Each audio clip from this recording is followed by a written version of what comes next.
Hi, and welcome to the Alliance Educations channel. I am Kunal Banode, co-founder of Alliance Educations. This is 8th lecture of rotational dynamics.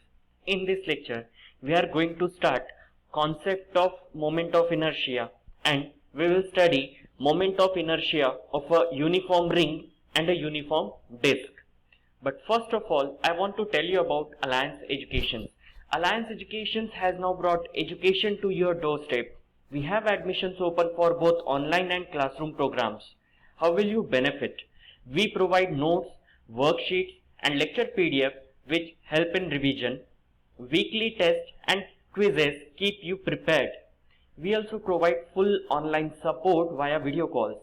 Our lectures have short tricks and easy to remember concepts which make your base strong and learning easy. So hurry up and register.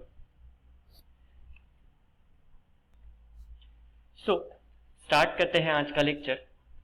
Moment of inertia as an analogous quantity for mass. देखिए, आप सभी को kinematic equations पता है. Kinematic equations 3 होते हैं. अपने 9th standard से ये स्टडी किया हुआ है. First equation is v is equals to u plus at. Second equation is S is equals to ut plus half at square, and there is third equation v square equal to u square plus 2as, where v stands for final velocity, u stands for initial velocity, a stands for acceleration, t for time, s for displacement.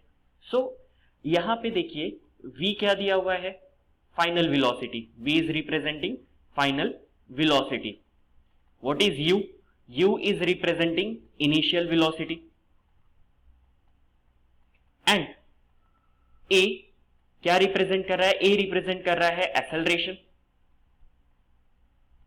Then t represent कर रहा है time और s represent कर रहा है displacement. सो ये जो equation हम यूज कर रहे हैं, this is for linear motion. ये इक्वेशन किसके लिए यूज करते हैं? हम जनरली लीनियर मोशन के लिए यूज करते हैं. सो ये इक्वेशन लीनियर मोशन के लिए यूज किया जा रहा है. बट अगर हम बात करें एंगुलर मोशन की, अगर हम किसकी बात करें? For angular motion, angular motion से रोटेशनल मोशन, अगर बॉडी रोटेट हो रही है, एंगुलर मोशन मीन्स यहां पे हम किसकी बात कर रहे हैं? रोटेशनल मोशन की. We are talking about rotational motion. So rotational motion में ये इन्हें कैसे रिप्लेस किया जा सकता है? So v is linear velocity, so omega is angular velocity. Rotational motion में एंगुलर मोशन होगा, दैट इज, सो वहां पे v रिप्लेस करेगा, सॉरी v को रिप्लेस करेगा ओमेगा. सो ओमेगा रिप्रेजेंट करेगा final angular velocity, final angular velocity. Then u initial linear velocity है, सो इसके लिए हम यूज करेंगे ओमेगा नॉट. ये रिप्रेजेंट करेगा initial angular velocity. Then a is representing acceleration, so हमें पता है angular acceleration is denoted by alpha. Alpha represent करेगा एंगुलर एक्सेलरेशन. t टाइम तो एज इट इज रहेगा, और s है लीनियर डिस्प्लेसमेंट. एंड यहां पे रोटेशनल मोशन में लीनियर डिस्प्लेसमेंट किससे रिप्लेस होगा? एंगुलर डिस्प्लेसमेंट से, which is denoted by theta. Theta क्या रिप्रेजेंट करेगा? Angular displacement, angular displacement. So अब ये सारी क्वांटिटीज को अगर हम काइनेमेटिक इक्वेशन में रिप्लेस करें, सो हमें फाइनल इक्वेशन क्या मिलेगा? पहला v is equals to u plus at, so v के जगह आ जाएगा ओमेगा. सो ये हो जाएगा omega is equals to u के जगह आ जाएगा ओमेगा नॉट, a के प्लेस पे आ जाएगा alpha t. This is first kinematic equation for angular motion. Omega is equals to omega naught plus alpha t. Then second equation को हम फॉर्म करते हैं फॉर एंगुलर और रोटेशनल मोशन. सो यहां पे s रिप्रेजेंट कर रहा है लीनियर डिस्प्लेसमेंट. s को किससे रिप्लेस करेंगे हम? एंगुलर डिस्प्लेसमेंट से. सो s की जगह आ जाएगा theta equal to ut. u is representing linear velocity, so यहां पे लीनियर के लिए हमारे पास क्या है? Omega naught time as it is plus half A is representing acceleration, so A को रिप्लेस करेगा alpha, angular acceleration and T square. Then v is representing final velocity, तो इसके जगह आ जाएगा ओमेगा स्क्वायर, u के लिए आएगा इनिशियल वेलोसिटी के लिए initial angular velocity, so omega naught square plus 2 twice as it is, a के जगह आ जाएगा अल्फा, s के जगह आ जाएगा थीटा। सो ये काइनेमेटिक इक्वेशन हम यूज करेंगे न्यूमेरिकल के लिए। सो यहां पे दिया हुआ है angular displacement, angular velocity and angular acceleration respectively replace displacement, velocity and acceleration for various kinematic equation. हमने देखा है बहुत सारे काइनेमेटिक इक्वेशन में ये रिप्लेस कर रहा है, ठीक है। एंगुलर मोशन हो रहा है, रोटेशनल मोशन हो रहा है, सर्कुलर मोशन हो रहा है, सो उसमें linear velocity, linear acceleration, linear displacement किससे रिप्लेस होगा? Angular velocity, angular acceleration and angular displacement से। सो सिंपल कॉन्सेप्ट है, आई होप आपको ये समझ में आया कि काइनेमेटिक इक्वेशन लीनियर मोशन में किस तरीके से रिप्रेजेंट किए जाते हैं। एट द सेम टाइम अगर एंगुलर मोशन हो रहा है, whether it is rotational motion और सर्कुलर मोशन, सो इक्वेशन हमारे पास कैसे मिलते हैं आपको ये समझ में आया। सो अब हम पढ़ते हैं आगे। सी, लीनियर मोशन में हमें पता है अगर अनबैलेंस्ड फोर्स है तो यहां पे लीनियर मोशन होगा, unbalanced force is responsible for linear motion. वैसे ही एंगुलर मोशन के लिए, रोटेशनल मोशन के लिए रिस्पॉन्सिबल होता है टॉर्क। रिमेंबर, जैसे सर्कुलर मोशन के लिए हमने देखा था there is centripetal force. So different type of forces different type of motion create कर रहे हैं। सी, लीनियर मोशन के लिए, for linear motion we know linear motion के लिए कौन रिस्पॉन्सिबल है? Unbalanced force, unbalanced force. Then circular motion है, सर्कुलर मोशन के लिए कौन रिस्पॉन्सिबल है? Centripetal force. Then there is rotational motion, जिसके बारे में हमें अभी स्टडी करना है। सो रोटेशनल मोशन के लिए रिस्पॉन्सिबल होता है टॉर्क। रोटेशनल मोशन के लिए कौन रिस्पॉन्सिबल होता है? टॉर्क। सो टॉर्क, जैसे कि हमने देखा पहले कि linear velocity, linear displacement and linear acceleration replace किससे हो रहे हैं?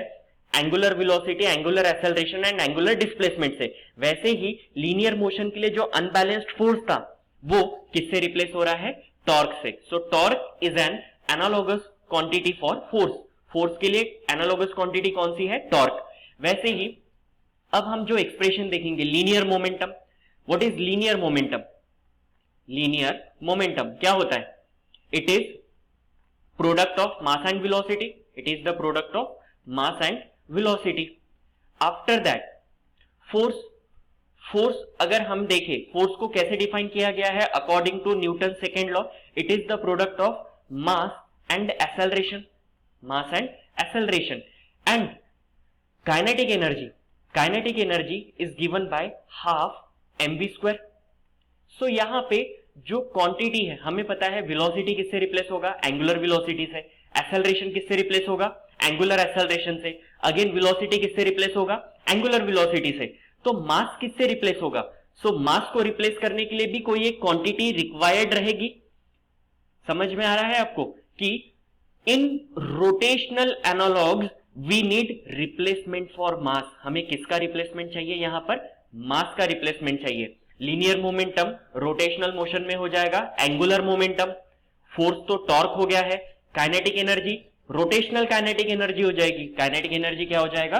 रोटेशनल काइनेटिक एनर्जी हो जाएगा। सो यहां पे मास का एनालॉग हमें ढूंढने की जरूरत है।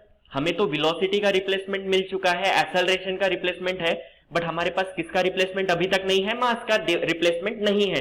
सो हमें मास का रिप्लेसमेंट ढूंढने की जरूरत है। सो आइए स्टार्ट करते हैं। सबसे पहले हम समझते हैं अबाउट रोटेशनल मोशन। जैसे कि आप अभी अपने स्क्रीन पर देख रहे हैं, यहां पे एक पर्सन है, डोर ओपन कर रहा है, एंड आप देख रहे हो डोर इतना हेवी है, बट मास जो है सिर्फ मास पे उसका फोर्स डिपेंड कर रहा है क्या? अगर ये डोर एक छोटा सा बच्चा भी मतलब ओपन कर सकता है।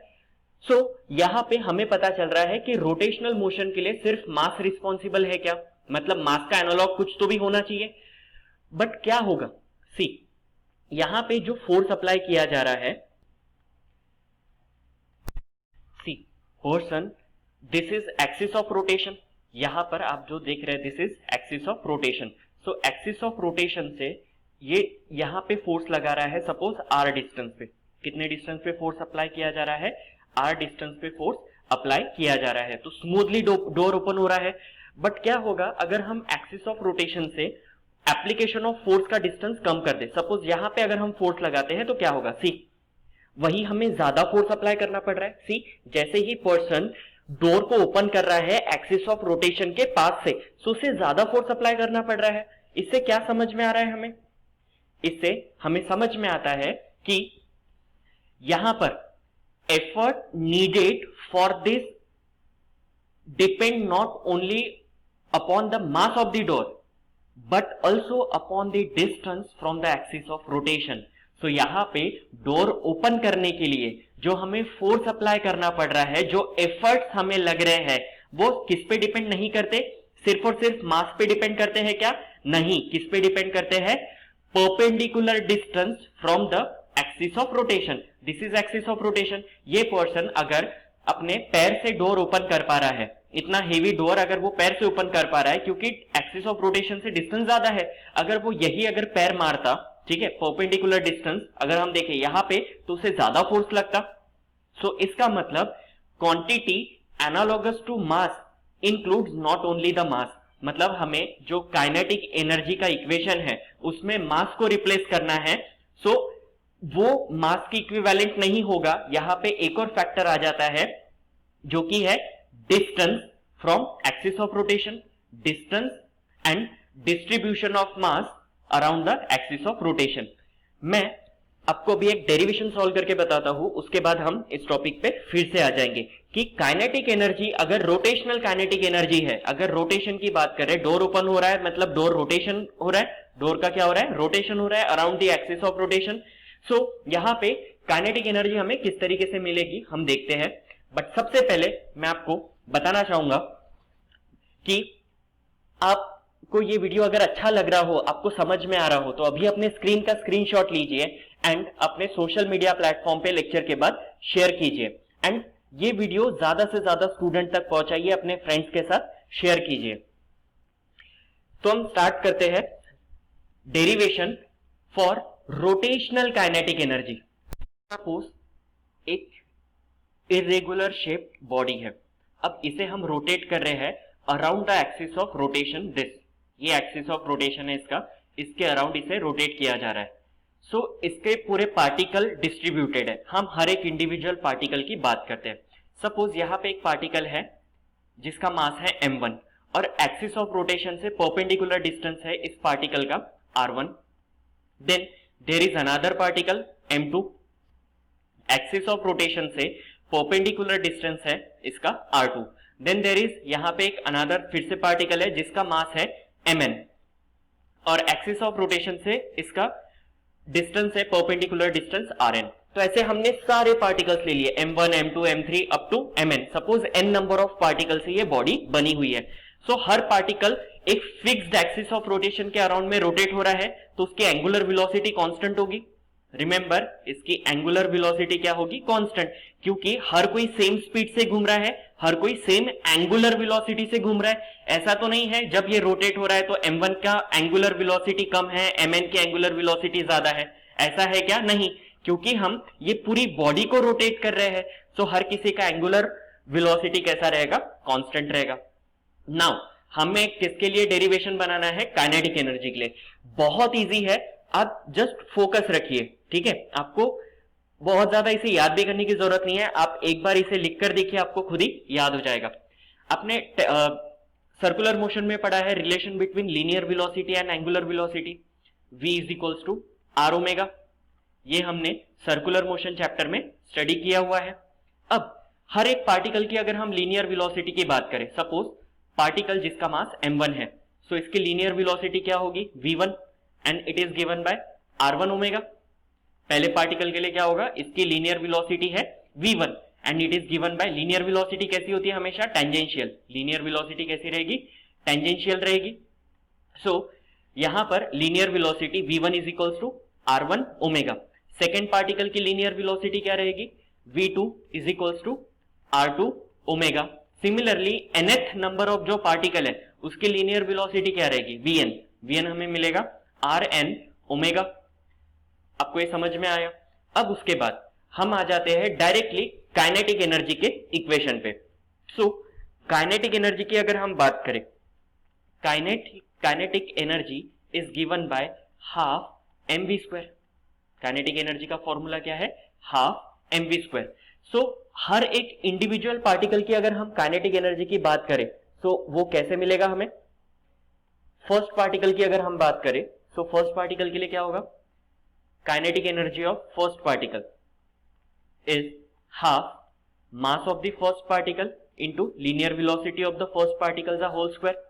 सो यहां पर आ जाएगा half mass of the first particle, इसकी लीनियर वेलोसिटी क्या है, आर ओमेगा, तो r1 ओमेगा आ जाएगा। हमने देखा यहाँ पे v1 की वैल्यू क्या है, r1 ओमेगा। सो ये r1 ओमेगा का होल स्क्वायर होगा। So is equals to half m1 r1 square omega square. अगर हम स्क्वायर सेपरेट करते हैं तो r1 स्क्वायर ओमेगा स्क्वायर हो रहा है। सिमिलरली हम लिख सकते हैं kinetic energy of other particles as well. So यहां पे we can write kinetic energy of second particle is half m2 r2 square omega square, and kinetic energy of third particle is given by half m3 r3 square omega square, and similarly kinetic energy of nth particle क्या हो जाएगा, half mn rn square omega square। so I hope आपको ये समझ में आया। हर एक particle की अगर हम काइनेटिक एनर्जी निकाले तो इस पर्टिकुलर फॉर्मूला से मिलेगी। सो हमें चाहिए total kinetic energy of the body. Body की टोटल रोटेशनल काइनेटिक एनर्जी की बात कर रहे हैं हम। So total rotational kinetic energy अगर हमें निकालना है तो हमें हर एक पार्टिकल की काइनेटिक एनर्जी ऐड करनी पड़ेगी। Kinetic energy of first particle plus kinetic energy of second particle up to kinetic energy of nth particle. Kinetic energy of nth particle की हमें काइनेटिक एनर्जी यहाँ पे ऐड करनी पड़ेगी। फर्स्ट पार्टिकल की kinetic energy क्या थी, it is half m1 r1 square omega square. तो यहां पे हम लिख देंगे half m1 r1 square omega square plus for the second particle half m2 r2 square omega square up to nth particle के लिए हमें बताना है। सो ये हो जाएगा half mn rn square omega square. अब सब में से कॉमन क्या निकल रहा है, सब में से हम देखें तो हाफ तो कॉमन ही निकल रहा है, एंड उसके बाद अगर हम देखें तो ओमेगा स्क्वायर भी कॉमन निकल रहा है। सो क्या बचेगा ब्रैकेट में, m1 r1 square plus m2 r2 square up to mn rn square. So अगर हम इसे कंबाइन करें, समेशन के फॉर्म में लिखे तो कैसे लिख सकते हैं, summation of mi ri square where I is starting from 1 and it is up to n, इस तरीके से लिख सकते हैं। सो यहां पे सी अगर हम इसे kinetic energy linear kinetic energy से अगर कंपेयर करें, काइनेटिक एनर्जी का फॉर्मूला क्या होता है, kinetic energy is half m v square. So हम रोटेशनल काइनेटिक एनर्जी यहां पे देख रहे हैं। सो रोटेशनल काइनेटिक एनर्जी में लीनियर वेलोसिटी किससे रिप्लेस हो रहा है, एंगुलर वेलोसिटी से। हाफ एज इट इज है, मतलब मास का एनालॉगस क्वांटिटी हमें मिल रही है, it is summation of MI/RI square. इसे कहा जाता है moment of inertia. So remember half, ये जो टर्म है इसे कहा जाता है I, इसे किससे रिप्रेजेंट किया जाता है, I से, and it is called as moment of inertia. So remember I is equals to summation of MI/RI square where I is starting from 1 up to n। So I is what? I is representing moment of inertia। इसे क्या कहते हैं, moment of inertia। So हमें मास के analogue quantity मिल चुकी है, ऐसी quantity which is analogous to mass हमें वो मिल चुका है, it is called as moment of inertia. तो ये जानते हैं मोमेंट ऑफ इनर्शिया हमें क्या बताता है, what is moment of inertia, इसे समझने की हम कोशिश करते हैं। सो ये आपके नोट्स के लिए डेरिवेशन लिखा हुआ है कि आपको कैसे लिखना है एग्जाम में। देन समझते हैं मोमेंट ऑफ इनर्शिया क्या है। इससे तो दो चीजें क्लियर हो गई है कि moment of inertia which is denoted by, it is given by summation of m i r i square where i is 1 to n। So moment of inertia of an object depends upon individual masses, हर particle के masses पे depend कर रहा है, and the distribution of this masses about the given axis of rotation. किस पे depend कर रहा है? आर पे। आर मतलब ऑब्वियसली वो मास एक्सिस ऑफ रोटेशन से उसका डिस्ट्रीब्यूशन कैसा है। जैसे हमने देखा है यहां पे पार्टिकल अगर है तो इसका डिस्ट्रीब्यूशन हम देख सकते हैं कम है।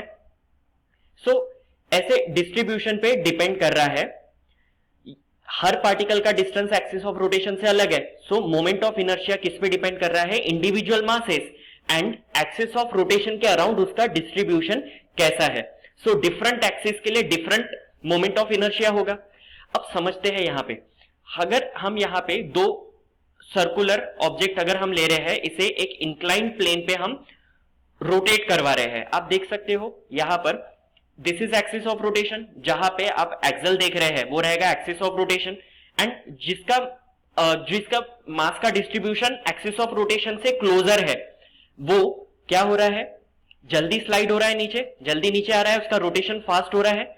एंड जिसका मास का डिस्ट्रीब्यूशन एक्सिस ऑफ रोटेशन से ज्यादा है, आप यहां पे देख सकते हो एक्सिस ऑफ रोटेशन से मास का डिस्ट्रीब्यूशन कैसा दिख रहा है आपको? ज्यादा दिख रहा है, उसे थोड़ा टाइम लग रहा है। तो इससे क्या समझ में आता है? तो एक एग्जांपल से हम देखते हैं। सपोज यहां पे दो व्हील है, दोनों के मासेस सेम है। सपोज दोनों व्हील के मासेस कैसे है? सेम है, बट यहां पे एक्सिस ऑफ रोटेशन से डिस्ट्रीब्यूशन आप देख सकते हो, जो स्मॉलर व्हील है उसका एक्सिस ऑफ रोटेशन से डिस्टेंस कैसा है, मासेस का डिस्ट्रीब्यूशन कैसा है? कम है। एंड जो बड़ा व्हील है, बड़ा व्हील जिसका मास सेम है, जिसका मास कैसा है? दोनों व्हील का मास कैसा दिया हुआ है? सेम है, बट बड़े व्हील का जो मास का डिस्ट्रीब्यूशन है एक्सिस ऑफ रोटेशन से कैसा है? दूर है। सो किसका मोमेंट ऑफ इनर्शिया कम रहेगा? जो छोटा व्हील है, छोटे व्हील का मोमेंट ऑफ इनर्शिया कम रहेगा, क्योंकि मोमेंट ऑफ इनर्शिया का फॉर्मूला होता है एम आर स्क्वायर। आर मतलब distance of mass from the axis of rotation.